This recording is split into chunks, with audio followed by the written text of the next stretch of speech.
Le bilan, j'ose à peine dire comme tous les ans depuis 10 ans maintenant, il est très bon. La croissance du concours à venir en termes de nombre de candidats et de la qualité, si on peut le dire comme ça, de nos candidats ne fait que croître. Cette année, un peu plus de 11 000 candidats, pour l'entrée en première année. Heu, on peut arrondir à peu près à 2 000 places offertes cumulées par l'ensemble, de nos écoles, une croissance de près de 14 par rapport au nombre de candidats de l'année dernière. Ce qui fait aujourd'hui du concours Avenir le concours le plus attractif, hein, qui est parmi les écoles d'ingénieurs, privées associatives.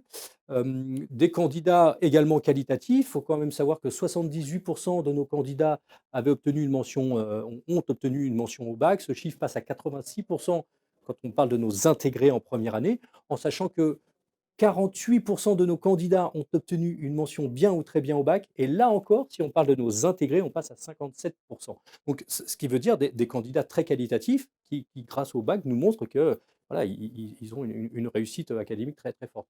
En sachant que et un chiffre qui est très, très satisfaisant pour nous, c'est que, on détermine au concours à venir en fonction d'études du dossier des candidats dits grands classés à qui, on dit: «Vous n'avez pas besoin de passer les épreuves écrites, ce sont les meilleurs candidats». Les autres, quant à eux, passent les épreuves écrites. Bah, figurez-vous que parmi ces candidats grands classés, 94 d'entre eux ont obtenu une mention uniquement bien ou très bien.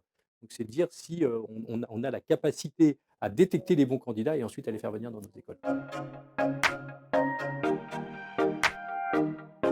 Les perspectives, c'est de continuer sur cette lancée pour ce qui est du post-bac. Quand même 2 nouveautés très intéressantes et à noter cette année. La première, c'est que le concours Avenir qui aujourd'hui proposait 2 voies d'admission qui étaient Avenir Bac, on vient d'en parler pour les candidats, issus de terminale et qui proposait déjà un processus qu'on appelait Avenir Plus pour les admissions dites parallèles, pour les candidats qui voudraient rejoindre ces écoles d'ingénieurs membres du concours, mais après avoir débuté des études supérieures. Aujourd'hui, ce concours ouvre 2 nouvelles voies. Le concours Avenir Prépa, qui lui s'adresse exclusivement aux candidats issus de classes préparatoires, hein, maths P, MP, PC, PSI et aussi PT sur la banque PT. Et puis un 4e process d'admission qui lui est totalement inédit dans le monde des écoles d'ingénieurs, hein, les premiers à proposer cela, c'est le concours Avenir Bachelor. Parce que ces formations de bachelor aujourd'hui, somme toute très présentes dans les écoles de commerce et de management, se développent également assez largement dans les écoles d'ingénieurs.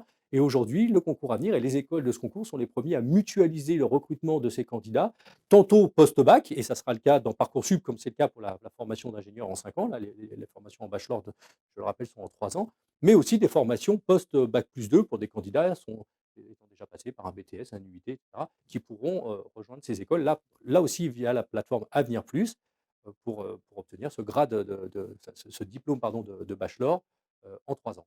Voilà, 2 nouveautés assez remarquables et assez inédites dans le monde des écoles d'ingénieurs.